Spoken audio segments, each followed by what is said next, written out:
Hi, Eleanor. I noticed something, but you must receive welfare, right, Eleanor? Huh? What is this suddenly? I don't receive welfare. I know that there are people who receive welfare because they can't make a living without it, but we don't meet those requirements. That must mean you're receiving it illegally. No, it means that there's no need for us to receive welfare. Don't bend my own words, please. But you're a single mother no matter how you look at it, right, Eleanor? And you're not working no matter how you look at it as well. But you still manage to make a living, which must mean that you're receiving welfare. I already told you this several times, right? I have a husband and he has a job, so we have no problem supporting ourselves. But I haven't seen your husband even once in the last 3 months since I moved here.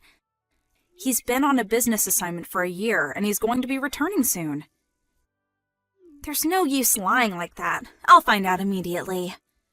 Please don't make me repeat myself. Can you not understand what I'm telling you? I told you, I understand that you're receiving welfare. No! No need to get mad. If you really have no intention of understanding, then please don't contact me anymore. I'm not going to deal with you any more than I have to as well from now on. Huh? I still have household chores to do, so goodbye. Hi, Eleanor. I just arrived at the station. Welcome home, Christopher. I can't believe that your one-year assignment is finally over. Yep, it's finally over. Thanks for taking care of the house while I was gone. No problem. Oh, you're going to be visiting your parents' house first, right? Yep. It's on the way to our house, so I can't really just pass it by. And I want to visit my father's grave as well. By the way, I invited your mother to dinner today. Oh. Is that so? It's your mother we're talking about, so she's probably going to make you go home quickly to see your wife and children, which is why I invited her to dinner. I understand. Got it. So, I should bring Mom with me, right? Yep, thanks. Hi, Eleanor. Sorry, but could you come pick me up at the north exit of F Station? What? F Station is the station nearest your office, right? What happened? Well, you see, ever since I went to work on the day after coming home from my assignment, I've been being followed by a strange woman. Huh? Seriously? Well, at first I thought it was just a coincidence or that I might just be imagining things, but at first I just saw her in the station or in the train, but today she was waiting for me in front of my office. What? I go to the station nearest our house, the station by bicycle, so I think she doesn't know where we live yet, but I walk from F Station to my office, and I think that's when she must have followed me. I was stalked just back then from the office to F Station. For some reason, I think she was trying to hug me. Huh? That's when I panicked and fled into the men's bathroom near the north exit stairs, and It isn't someone from your company, right? it probably isn't. Almost all of the women who enter our office wear suits or casual office clothes, but this woman wears clothing that's extremely revealing and wears extremely heavy makeup. No woman from our company dresses like that to work. It's probably meant as some sort of fashion. It makes her stand out in a bad way. I think she's probably in her late 30s. Just listening to your description gives me the shivers. Looking at her is worse. All right, I'll come pick you up. I'll have to give our children to your mother, so it might take a while. It's all right. I can wait. I'll call Mom about it as well. Yep, thanks. Wait for me there. Eleanor, could you come out of your house for a second? Huh? I'm waiting at the park near your house. What is it, Emma? I told you I didn't want to have to deal with you any more than I have to. Just come out, will you? There's something very important that I want to tell you. Fine, I'll come and meet you. away. I chased you to your house, but you drove away by car. My cheeks started swelling because you punched me, so my husband is driving me to the clinic. What? The clinic? Your husband? Goodbye. What are you saying? You're a single mother, right? Hi, Eleanor. You should have returned home from the clinic by now, right? Then it's time for you to explain.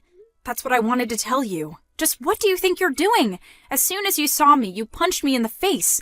I don't remember doing anything to deserve that. Stay away from my boyfriend. Get away from him now, you slut! Your boyfriend? I'm not seeing any men except my husband. Stop lying. Your life is so full of lies. You lie that you have a husband even though you're a single mother, and you won't admit that you're receiving welfare. Not only that, but now you're trying to steal my boyfriend. What do you mean you're not seeing any men except your husband? I'm trying to ask you who this boyfriend of yours you're talking about is. He's my boyfriend. I'm asking for his name. His name is Mr. Neal. What? It was 1 week ago. He picked up the handkerchief that I dropped on the stairs at the station. The moment he handed me the handkerchief, we fell in love. And in the one until yesterday, the two of us have been meeting on his way to and from work and went on multiple dates in the train. The two of us got to know each other during this time, and I thought that today I would wait in front of his office and spend the night with him at a hotel.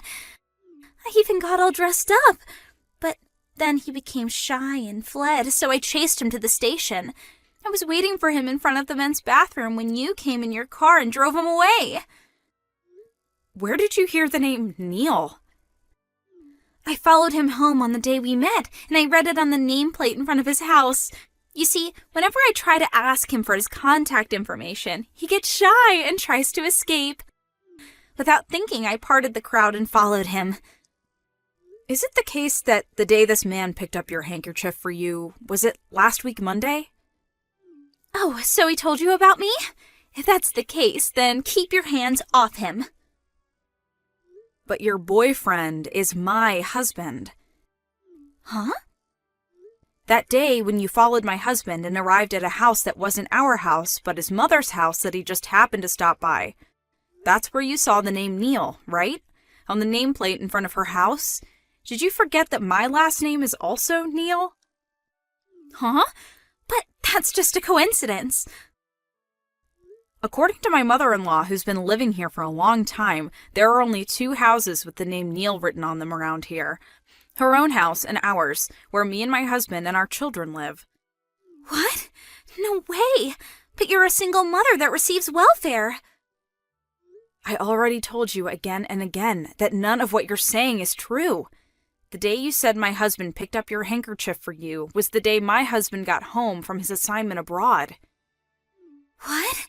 It can't be true. He's my boyfriend. Then can you say his full name? What? His last name is Neal. Can you tell me his first name? If you say that he's really your boyfriend, then you must have his contact information, right? It's a day off for my husband today, and he's sitting right next to me. Why don't you try contacting him? What? He's next to you? Yep. It looks like you didn't notice, but the person who drove me to the hospital after I came home with my cheeks swelling was my husband. What? That means that he now knows that his wife was punched by the woman who's been stalking him for the past week. No way! He says he's not going to forgive you for this. Why? The passion the two of us nurtured for each other this past week. I have the perfect words for you right now. Do you want to hear them? What is it? You're delusional, Emma. What? I'm filing a police report. Huh? Hold on! Don't bother us ever again. Hey, Christopher. I know you're probably on your lunch break, but I'll give you a brief explanation of the situation. Oh, what's up? Emma's husband came to apologize earlier. What? Her husband? Just to be safe, I talked to him through the intercom, but we got divorced today. I took custody of the children, and we're going to be moving to where I'm currently based, at a prefecture. Sorry for all the trouble we caused you, he said. That woman had a husband? Yep, I was surprised as well. He said he was on assignment abroad until recently, just like you. Is that so? Does that mean that she didn't believe what you said and called you a single mother who was receiving welfare, even though she was in the exact same situation as you? According to the other mothers, she would always complain that it's so unfair she's a single mother and yet unemployed. It seems that would help out at a store an acquaintance of hers owned a few times a week. So she was jealous that she was working and yet you weren't. It seems so. She didn't know that you were actually an artist that made $40,000 a year, though. I know if some of my friends find out, they'll ask me to make things for them at a cheaper price or even for free, so I'll make sure not to tell anyone. Well, anyways, we're not going to take down a police report, right? Yep. I don't think she's going to be sent to prison, but luckily we're going to be moving with your mother to your new place of assignment. Let's prepare so that we can move as soon as possible. Got it. Oh, looks like my lunch break is going to be over. See you. Yep. Take care. A few days later, two people who called themselves Emma's grandparents came to apologize. Apparently, Emma's parents had disappeared for some reason, so her grandparents were going to take responsibility for Emma. But I was a bit worried of handing over that monster to this old couple, but it seems that the two have some sort of connection, and they were going to send Emma to some workplace to pay off the loans she had to take to pay off the alimony she had to pay me. At least, that was the plan. It seems that her delusional disorder wasn't just going to go away that easily, and once again she started stalking a man at her workplace that she took a fancy of. She was fired from work and was once again forced to pay an alimony. Apparently, she went into huge debt after that, and no one's seen her since.